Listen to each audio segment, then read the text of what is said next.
Hello friends, welcome to our YouTube channel. 24 अगस्त 2020 के MCQs हमारे पास रेडी है, तो चलिए स्टार्ट करते हैं। Question number 1, which of the following statement is or are correct about attorney general of India. Attorney general के बारे में कौन से स्टेटमेंट करेक्ट है? First, Constitution does not contain any qualifications for the Attorney General of India. Second, he takes part in all the proceedings of both the houses of parliament and also has right to vote in any proceedings. Third, he enjoys office during the pleasure of president. तो चलिए देखते हैं correct answer क्या होगा। So the answer is C 1 and 3। First statement जो है वो correct है कि कॉन्स्टिट्यूशन में ऐसे कोई स्पेसिफिक क्वालिफिकेशंस मेंशन नहीं किए हैं अटॉर्नी जनरल के लिए। कॉन्स्टिट्यूशन में सिर्फ यही लिखा है कि qualifications as necessary in the case of supreme courts जज। मतलब कि सुप्रीम कोर्ट के जज बनने के लिए जो क्वालिफिकेशंस चाहिए वही क्वालिफिकेशंस यहां पे भी एप्लीकेबल रहेंगे। For example citizen of India, फिर उसके बाद किसी हाई कोर्ट के अंदर जस्टिस के तौर पे 5 इयर्स का एक्सपीरियंस होना चाहिए, और हाई कोर्ट में एज अ लॉयर 10 इयर्स का एक्सपीरियंस होना चाहिए।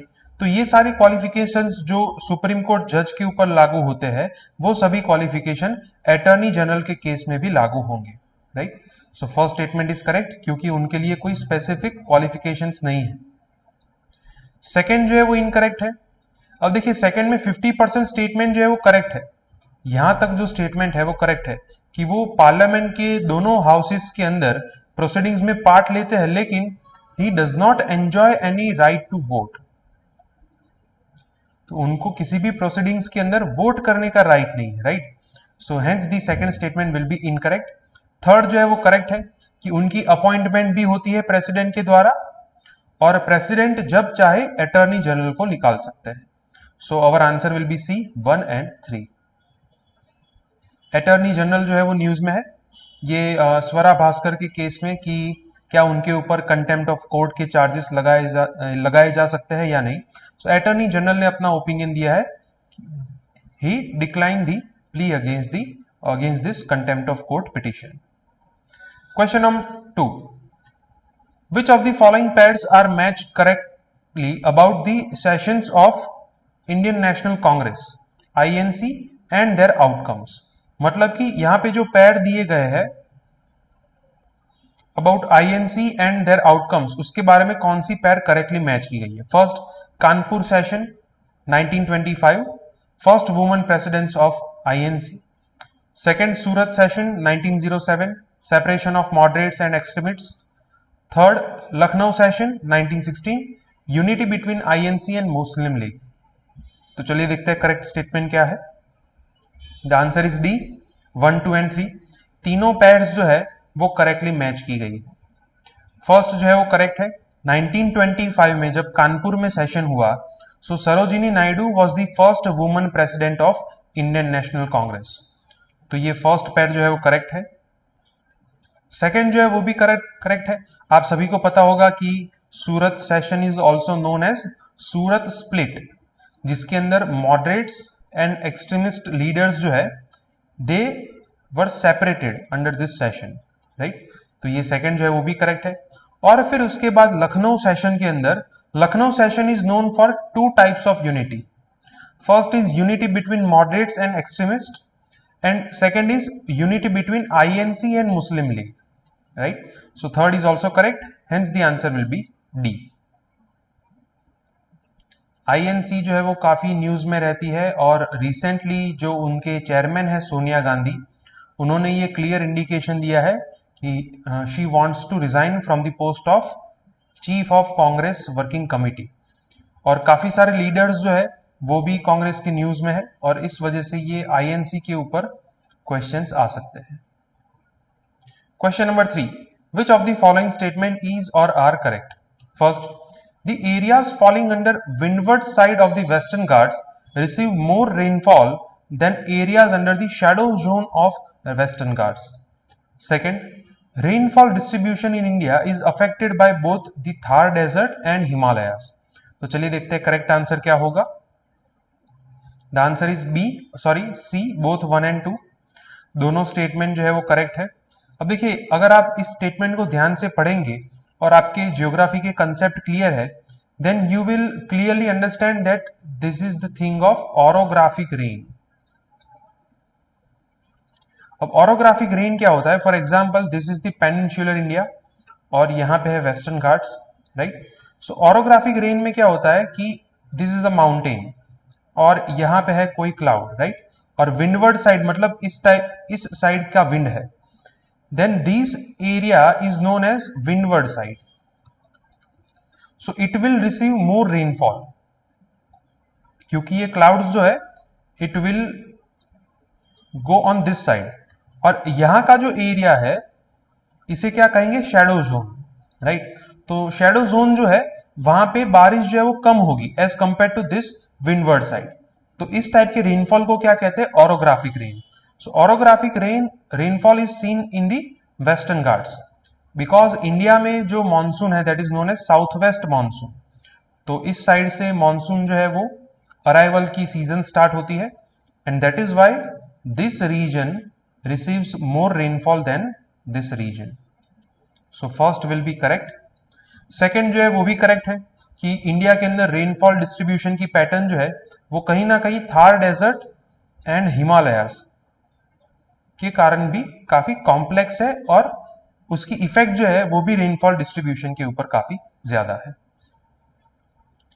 पूरे इंडिया में अभी मॉनसून की सीजन की वजह से काफी सारी जगह पे अर्बन फ्लडिंग की सिचुएशन हो रही है, and floods are also becoming important from the point of view of GS paper 3. Question number 4. Recently, the government of India codified 4 labor laws into Code on Wages Act 2019. Provisions of which of the following articles would be enforced by this move? मतलब कि recently government ने 4 labour laws को मर्ज करके code on wages act बनाया है। तो इस step की वजह से हमारे कॉन्स्टिट्यूशन के कौन से आर्टिकल के प्रोविजंस फॉलो होंगे? First article 23, second article 21, third article 15। तो चलिए देखते हैं करेक्ट आंसर क्या होगा। The answer is D, 1, 2 and 3 तीनों आर्टिकल जो है वो एनफोर्स होंगे। अब देखिए आर्टिकल 23 क्या है? Prohibition of human trafficking and forced labour. सबसे पहले तो यहाँ पे जो 4 लेबर लॉज है वो जानना जरूरी है। So that is payment of wages act, payment of bonus act, minimum wages act and equal remuneration act, right. अब देखिए 23 के अंदर जो फोर्स्ड लेबर को प्रोहिबिट करने की बात की जा रही है, सो ये सभी लॉज के अंदर कहीं ना कहीं ऐसे प्रोविजन है कि जो bonded labour and force labour system है उसको प्रोहिबिट करती है। तो फर्स्ट इज करेक्ट, सेकंड जो है वो भी करेक्ट है। So as per the supreme court judgement, right against bonded labour system is a part of right to life under article 21, right. अगर आप लिस्ट देखेंगे तो उसके अंदर आपको ये मिलेगा कि बॉन्डेड लेबर सिस्टम के अगेंस्ट राइट जो है it is a part of article 21। So second is also correct. Third जो है वो भी करेक्ट है, बिकॉज यहाँ पे इक्वल रेम्यूनरेशन एक्ट है, equal pay for equal work, और उसके अंदर किसी भी पर्सन के साथ जेंडर या फिर क्लास के बेसिस पे आप डिस्क्रिमिनेट नहीं कर सकते। सो यहाँ पे आर्टिकल 15 जो है वो एनफोर्स होगा, बिकॉज आर्टिकल 15 के अंदर क्या है? No discrimination on the basis of religion, race, caste, sex और place of birth. So third is also correct, hence the answer will be D. So human trafficking जो है वो काफी इंपॉर्टेंट इश्यू बन चुका है, और रिसेंटली चाइल्ड ट्रैफिकिंग के ऊपर एक बहुत ही बड़ा मूव लिया गया था ग्लोबली। आईएलओ के अंदर जो child labour system and child trafficking को बैन करने के लिए रेजोल्यूशन पास किया गया था। So recently the kingdom of tonga ratified this resolution. So now it has become the first and only resolution that deals with the child trafficking and child labor. Hence it was in news. Question number 5. Which of the following pairs are matched correctly about the major environmental movements of India and its state? मतलब कि जो environmental movements यहाँ पे दिए गए हैं तो वो कौन से स्टेट में हुई थी, इस बारे में कौन सी पैर करेक्टली मैच की गई। First, Chipko movement in the state of Uttarakhand. Second, Bishnoi movement in the state of Madhya Pradesh. Third, Appiko movement in the state of Karnataka. तो चलिए देखते हैं करेक्ट आंसर क्या होगा। The answer is C, 1 and 3। First जो है वो करेक्ट है। चिपको मूवमेंट काफी फेमस है, 1973 में हुई थी in the Garhwal region of Uttarakhand. फिर उसके बाद Bishnoi movement. Bishnoi is a famous community of Rajasthan, not Madhya Pradesh. So in 18th century, early 18th century में ये मूवमेंट जो है वो वहां पे जो अमृता देवी है उनके द्वारा मूवमेंट स्टार्ट की गई थी। The movement was started by Amrita Devi. तो वहां के जो राजा थे उनके लिए नया पैलेस बनाना था और नए पैलेस के लिए राजा के लोग जो थे वो ट्रीज फेलिंग के लिए जंगल में आए और फिर अमृता देवी जो है उन्होंने ये मूवमेंट जो है वो चलाई थी, Bishnoi movement against felling of trees. So second is incorrect क्योंकि यहाँ पे मध्य प्रदेश कहा गया है। थर्ड जो है वो करेक्ट है, एपिको मूवमेंट 1983 में हुई थी in the state of Karnataka. So our answer will be C, 1 and 3। So Madhya Pradesh के अंदर जो बालाघाट रीजन है वहां की वुमन जो है वो ट्रीज फेलिंग के खिलाफ अभी मूवमेंट चला रही है, तो इस वजह से ये अगेन एनवायरमेंटल मूवमेंट जो है वो न्यूज में है। Question number 6, which of the following statement is or are correct about treaty of Sugauli. Sugauli treaty के बारे में कौन सा स्टेटमेंट करेक्ट है। First, it was a territorial concessions between Nepal and British East India Company. Second, under this treaty some areas of Kumaon Gadwal region were restored to Nepal। चलिए देखते हैं correct answer क्या होगा। The answer is a, 1 only. First statement जो है वो correct है।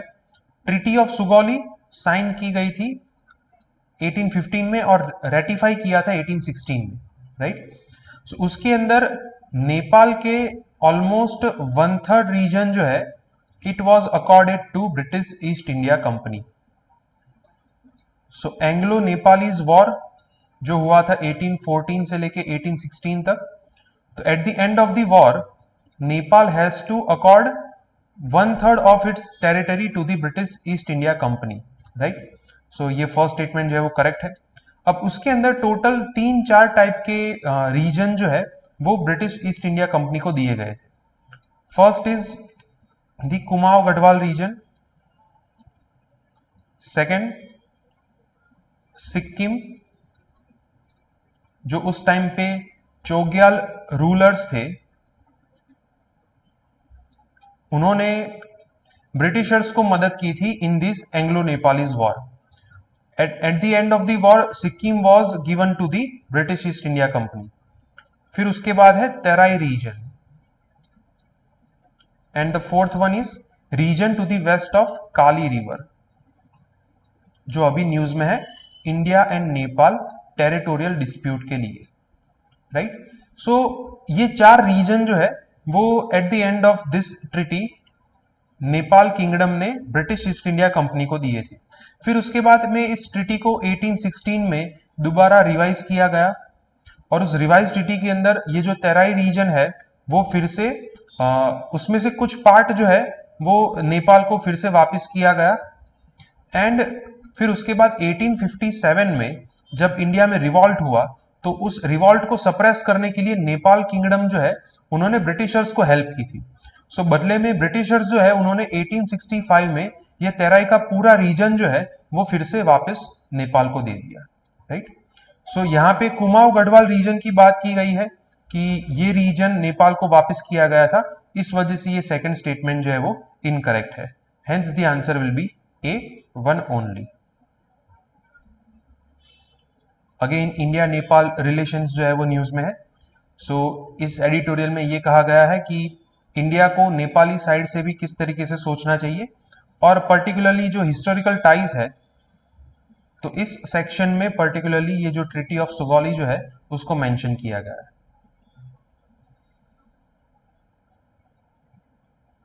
Question number 7, Which of the following statement is or are correct about medical termination of pregnancy bill 2020?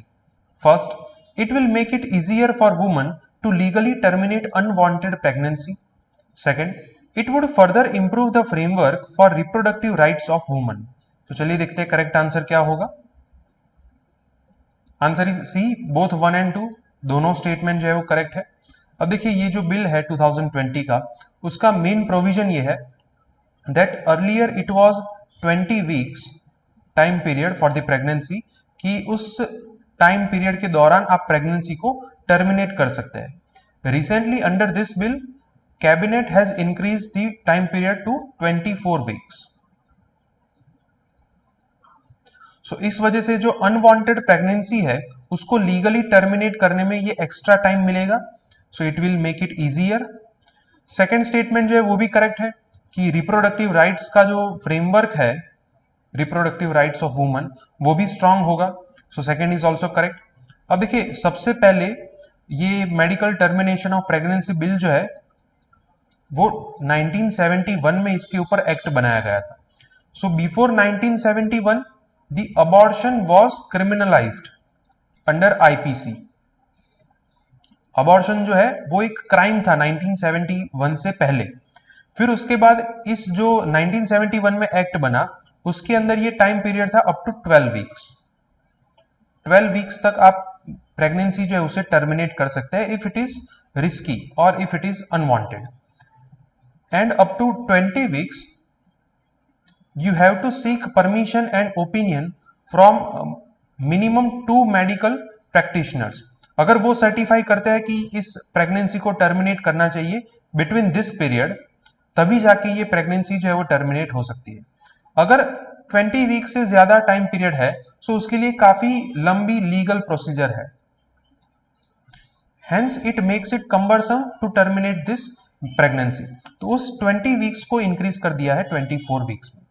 Hence, our answer will be C, both 1 and 2.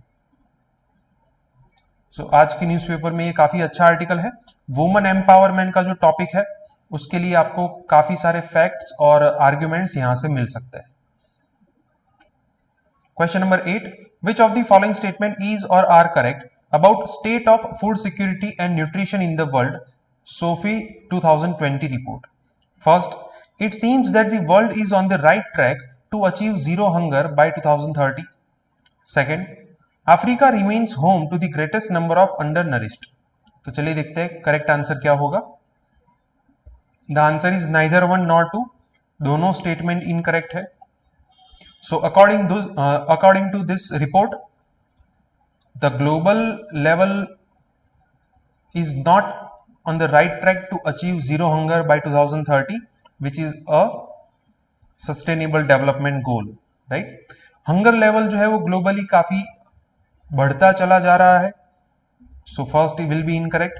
Second जो है वो भी incorrect है because Asia remains the home to greatest number of undernourished. Around 38 crore people in the Asian continent are undernourished. Second rank पे है Africa continent जिसके अंदर almost 25 crore है. और फिर उसके बाद है लैटिन अमेरिका एंड कैरेबियन. सो हमारा आंसर होगा डी, नाइदर 1 nor 2.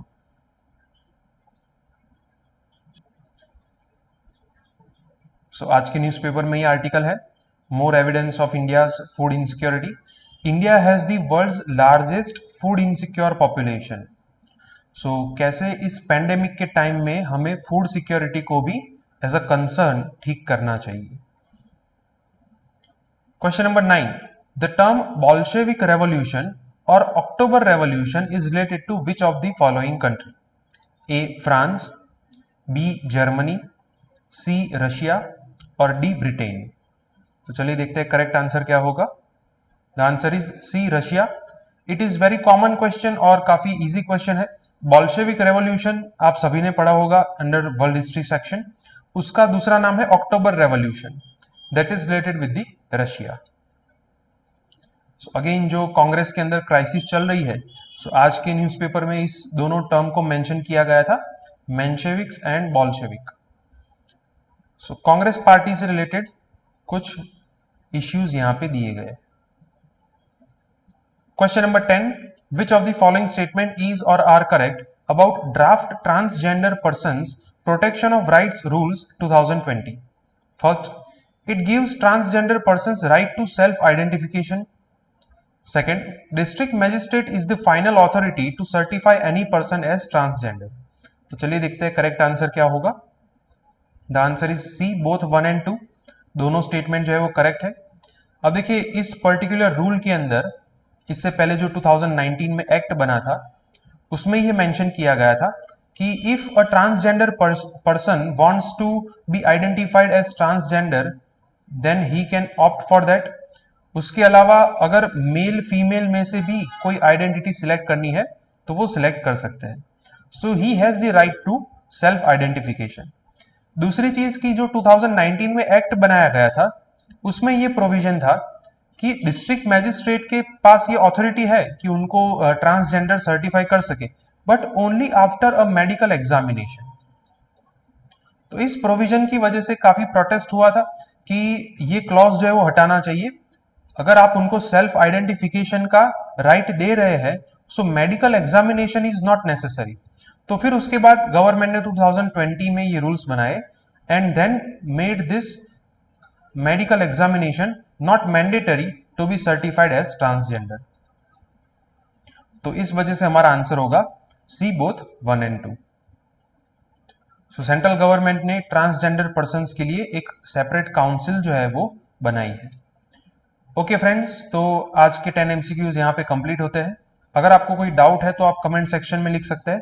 अदरवाइज इस वीडियो को लाइक कीजिए और हमारी चैनल को सब्सक्राइब कीजिए. Thank you.